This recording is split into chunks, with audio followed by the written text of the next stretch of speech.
In the winter of 2018, I went to a bunch of the most powerful CEOs in Silicon Valley. And I said, hey, I'd love to run a remote work Friday experiment where you just let people work from anywhere 1 day a week.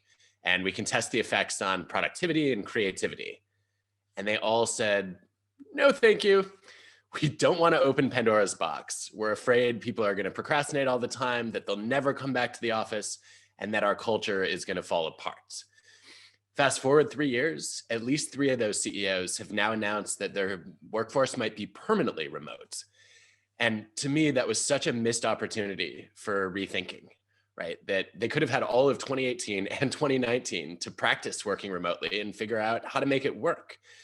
And now I wonder actually if they've overcorrected and that many of these firms should actually be looking at hybrid models as opposed to saying we're completely remote or we're completely in the office. I was struck by what a struggle it was for a lot of these CEOs to rethink their basic assumptions about whether we could get things done and collaborate effectively if we weren't in the same room. And I think that it makes sense to stick to your convictions if the world holds still. But in a rapidly changing world, we need to be as good at rethinking our opinions and our knowledge as we are at thinking in the first place.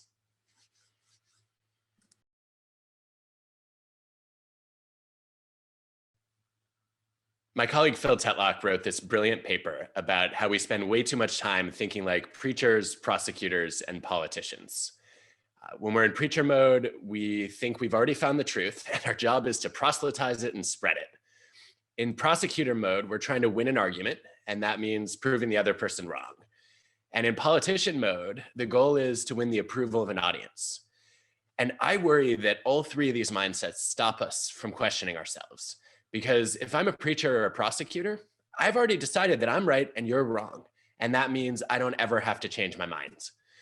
If I'm in politician mode, I sound a little bit more flexible, but it's really because I'm lobbying and campaigning to try to cater to an audience. And I might tell them what I think they want to hear, but I'm not actually changing what I think deep down. My goal in writing Think Again was to try to get people to think a little bit more like scientists. And I don't think anybody needs to own a microscope or a telescope. I don't think you have to walk around in a lab coat. Thinking like a scientist just means, for me, valuing humility over pride, curiosity over conviction, and flexibility over consistency. It means looking for the truth. And to do that, we have to be willing to search for reasons why we might be wrong, not just reasons why we must be right. We have to surround ourselves with people who challenge our thought process, not just the ones who agree with our conclusions. And we have to listen to ideas that make us think hard, not just the opinions that make us feel good. My goal is that people don't turn their ideas into their ideologies, right? That they recognize my opinions, they're just hunches, they're hypotheses, and I need to go out and test them. That might be collecting data, it might be observing, it might be interviewing people, it might be running experiments. And I think if we live our lives that way, we become much more open-minded.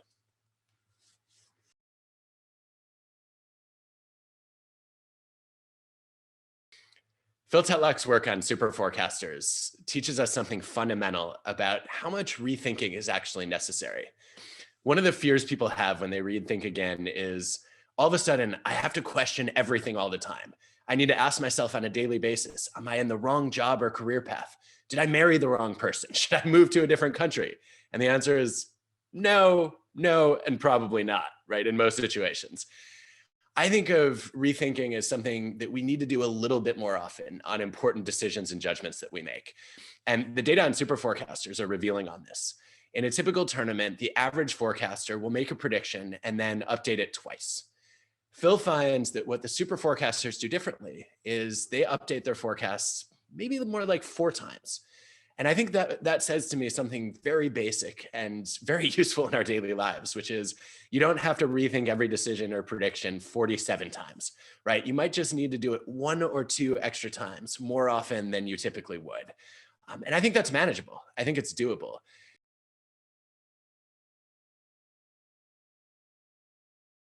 What Kirsty taught me is that you can find joy in being wrong. That too many of us take being wrong as a threat to our egos, and we start to wonder, am I really intelligent? Do I actually know what I'm doing? For Kirsty, though, being wrong is a sign that she's learned something. And that actually is a joyful discovery, right? It's a moment to say, all right, you know what? I stumbled into something that I didn't know. And now that means I'm not going to be as wrong moving forward as I was yesterday. And I think it's probably easier said than done for most people, but the exercise that I would recommend to anybody who's interested in finding some joy in being wrong is to say, all right, you know what? Let me look back at past moments where I've been wrong. Were those teachable moments? Is there a lesson I could take away from those? And the more often I have that experience, the easier it is for me to remember, okay, this isn't fun in the moment, but looking back, it's probably going to be one of those experiences that helps me improve my knowledge or stretch my thinking in a way that's productive. Jean-Pierre taught me something that I've been applying ever since my first conversation with him. He said, it's really easy once I make a prediction to get attached to it.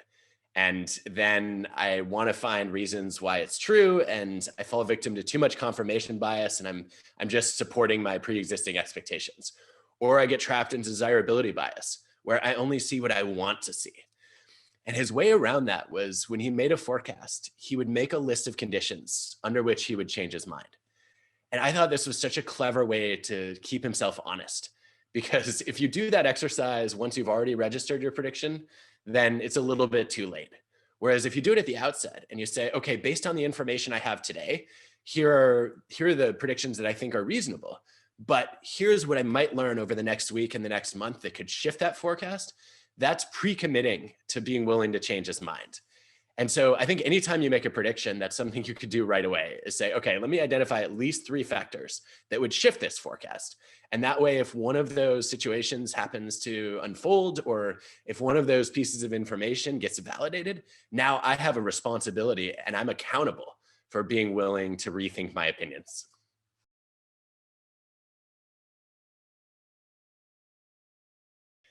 I can't think of a better way to improve at rethinking than joining a forecasting tournament. It forces you to keep score. And what that does is it takes the totalitarian ego out of the equation. One of my favorite ideas in psychology, originally coined by Tony Greenwald, the totalitarian ego is the idea that there's an inner dictator living inside your brain. And its job is to control the flow of information and keep out whatever might be threatening, a little bit like Kim Jong-un controls the press in North Korea. And I think this gets us in trouble because every time we make a mistake, every time we make a bad decision or form an opinion that turns out to be wrong, the totalitarian ego comes in to try to protect us. And sometimes that means it shields us from information that we have been wrong. Other times it creates a little bit of revisionist history in our memories, and we end up explaining away all our mistakes and failing to learn from them. The beauty of a forecasting tournament is it keeps score.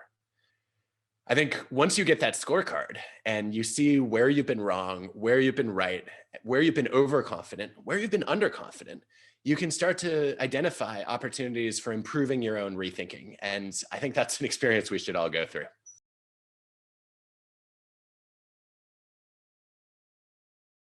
In terms of advice, one of the most important things I've learned from Phil is that being a great forecaster is not just what you know, it's how you think. And I might add that who you know has a big impact on how you think. Too many of us just go to our support network when we're stuck. And it's important to have a support network, right? There are people who will encourage you, who will cheerlead for you, who will have your back when you're doubting yourself. I think, though, that excelling in forecasting is about having a different kind of network, a challenge network, a group of people that you trust to see the flaws in your thinking and help you recognize your own blind spots. If you can identify your most thoughtful critics and run your forecast by them and ask them, hey, what do you see here that I might be missing? Or what questions should I be asking myself that I haven't considered yet? You're much more likely to anticipate some of your missteps, and that could improve your accuracy over time. So find that challenge network, ask for their feedback. Don't be afraid to hear from your most constructive critics. Eventually, you're going to find the mistakes that you make anyway. I think it's better to do your rethinking in real time than it is in hindsight, where you look back and say, oh, I wish I had rethought this forecast. I'd be much, much more excited to do that up front.